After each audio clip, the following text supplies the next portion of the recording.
Olá, eu sou Virgílio Sarmento. Eu sou o Felipe Sá. Eu sou o João Henrique Barbosa e esse é o Siga Direito, seu canal de direito prático na internet. E hoje nós vamos falar de um assunto extremamente interessante, que é a doação de bens de pai e mãe para filhos.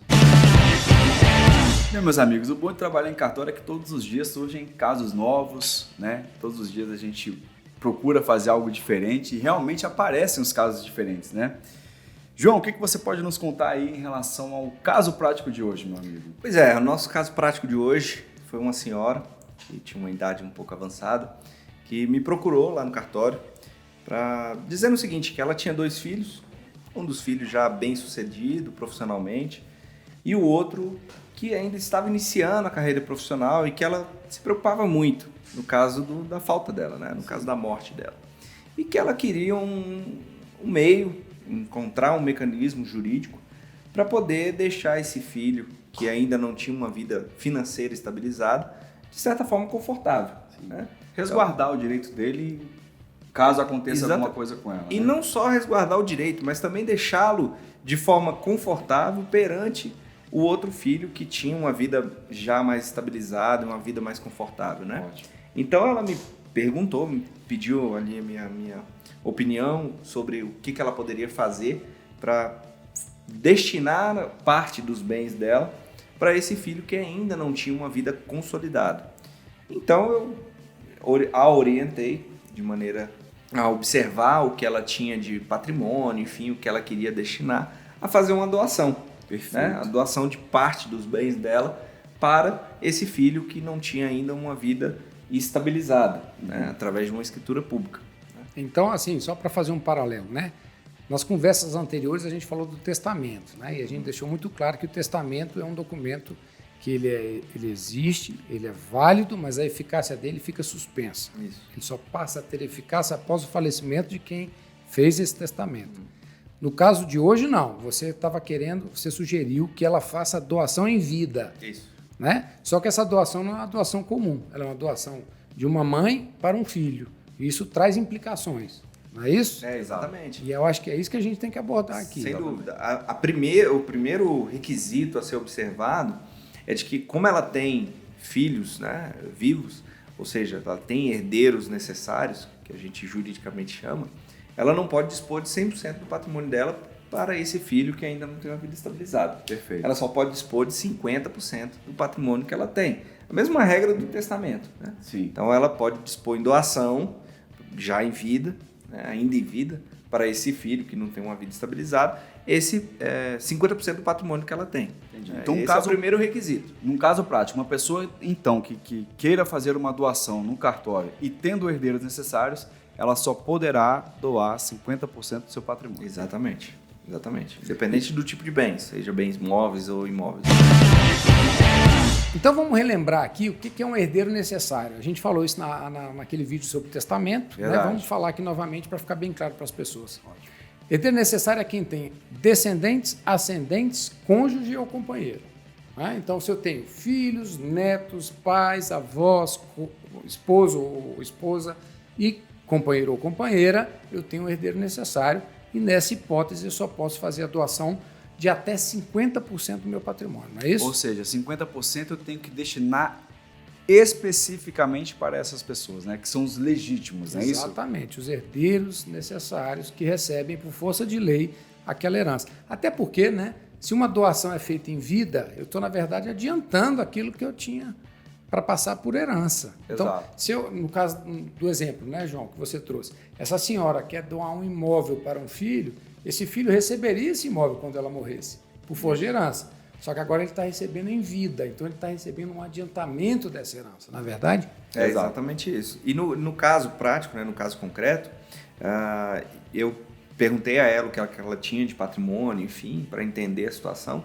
E ela tinha 2 situações, né, 2 possibilidades.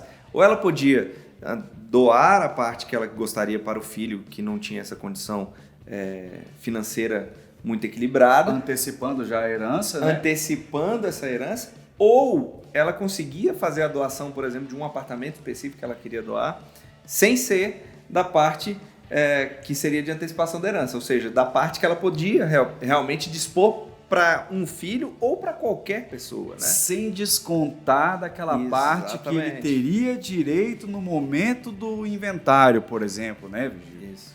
Só para ficar claro, né? Vamos dar um exemplo aqui de valores. Então, se eu tenho 2 imóveis, cada um custa R$500 mil, eu tenho um patrimônio de R$1 milhão. Perfeito. Se eu vou pegar um desses imóveis e doar para um filho meu e dizer, olha, é adiantamento da sua herança, receba logo esse imóvel aqui. Quando for aberto o inventário, ou seja, quando eu morrer, este imóvel, né, que foi recebido em vida vai ter que ser trazido para a contabilidade. Isso. Então, eu vou fazer uma continha lá. Olha, o meu filho A recebeu um imóvel de R$500. Isso. Quando eu estava vivo, eu doei para esse filho. Ficou o imóvel... B de R$500 mil também. Exatamente. Então, eu vou equilibrar na hora da abertura do inventário. Isso é adiantamento de herança. Perfeito. Agora, eu posso falar assim, não, eu quero que meu filho receba o imóvel A e eu quero ainda que meu filho tenha direito a uma parte da minha herança em relação ao imóvel B. Ou seja, no imóvel B ele terá também os 50% que ele teria direito. Nesse caso prático, porque ela teria 2 filhos no caso, não é isso? Até porque esse 50% que eu posso dispor em doação ou em testamento, ele é livre. Não necessariamente eu preciso dispor para um filho. Exato. Eu posso dispor para um neto, eu posso dispor para um sobrinho, para um enteado, para um afilhado, acontece muito. O Virgílio até trouxe também um exemplo prático no caso do testamento, em que um testador deixou para o cuidador, não foi isso? Exatamente. Então, há casos também de doação de importe, por exemplo, financeiro, para uma determinada pessoa. Isso não quer dizer adiantamento que não é nem da da família, né? Exato. Que não é nem da família, né? Exato. Outra pergunta que o pessoal costuma fazer bastante é a seguinte: tá, se eu vou doar então um imóvel para um filho meu, o outro filho tem que comparecer na escritura concordando? Perfeito. Não necessariamente, não precisa, né? Diferentemente da compra e venda, onde há a necessidade da anuência, né, da concordância dos outros filhos, na doação não há necessidade da concordância dos filhos, né? Sim. Então isso é muito importante. Justamente porque vai caracterizar o adiantamento da herança. Exatamente. Então não precisa da assinatura de alguém, né? Que concorde ou discorde. Agora, a compra e venda, como o João bem falou, né? Só para esclarecer, se um pai quer vender um imóvel para um filho, ele deve trazer os outros filhos para concordarem com essa venda. Porque, na verdade, o pai pode estar ali vendendo por um preço mais barato para ajudar um filho e tal. E aí os outros têm que concordar sob pena dessa venda ser anulada. Né? Exato. E algo que acontece muito, né, é a questão dos pais que querem doar para os filhos, porém ele quer continuar usufruindo daquele bem até o falecimento dele, né? Então eles realizam a doação para os filhos, né? Os filhos passam a ser proprietários ou proprietários, né, daquele imóvel. Exato. E resguardam para eles o direito de usufruir daquele bem, ou seja, de alugar, de morar, de receber os aluguéis, enfim, de emprestar para alguém. E é uma prática que é muito comum. Né? É o famoso usufruto, né, João? Exatamente. Que é um tema para outro vídeo, né? Sem dúvida nenhuma. Exato. Mas eu acho que é isso, né? É importante a gente saber que é sim possível que um pai ou uma mãe faça a doação em vida para um filho, né? Sem que isso cause qualquer problema em relação ao inventário, à herança. Né? Vai depender muito da intenção desse pai e dessa mãe. Né? E não necessariamente há necessidade de ser um imóvel, né? Eu posso fazer uma doação em dinheiro. O que acontece muito no cartório, por exemplo, é de um pai que entra numa escritura ou uma mãe que entra no momento da escritura como principal pagador do preço. Vamos a um exemplo prático. A vende imóvel para B, mas B não tem o recurso financeiro para pagar o imóvel. Então, o pai ou a mãe de B comparece na escritura doando os recursos financeiros para que B possa comprar o imóvel. Ou seja, há uma compra e venda e necessariamente a doação do dinheiro, que é o recurso financeiro para a aquisição desse imóvel. Isso também pode caracterizar adiantamento de herança. Né? Também pode caracterizar adiantamento ou não de herança. Exatamente. E eu acho que um tema até para os próximos encontros, para os próximos vídeos, né? É falar um pouquinho da tributação disso. Né? Qual o imposto que eu pago se eu doar um bem para um filho? Exato. Qual o imposto que eu pago se eu doar o recurso financeiro para ele comprar um imóvel? Né? É outro tema que as pessoas têm muita dúvida. Vai depender muito de estado, né, Virgílio? Com certeza. Por exemplo, há estados, por exemplo, que têm uma alíquota progressiva em relação à doação. Exato. Há estados que não têm, por exemplo, a alíquota progressiva. O que seria a alíquota progressiva? A depender de um valor essa alíquota ela aumenta. Por exemplo, a título de exemplo, vou doar até 200 mil, então a alíquota seria, exemplo, 4%. Acima de 300 mil, vamos supor, 5%. Exato. Acima de 500 mil, 6%. Então vai depender muito do estado em que essa doação está sendo feita. Esse é outro assunto para uma... Sem dúvida, um outro vídeo específico. também. Um outro vídeo. Mas eu acho que o mais importante, né, meus amigos, é que esse assunto é um assunto extremamente importante, está na vida de todos os brasileiros. Diariamente a gente escuta o pai ou a mãe que está preocupada com o filho, principalmente quando há algum atrito na família, né?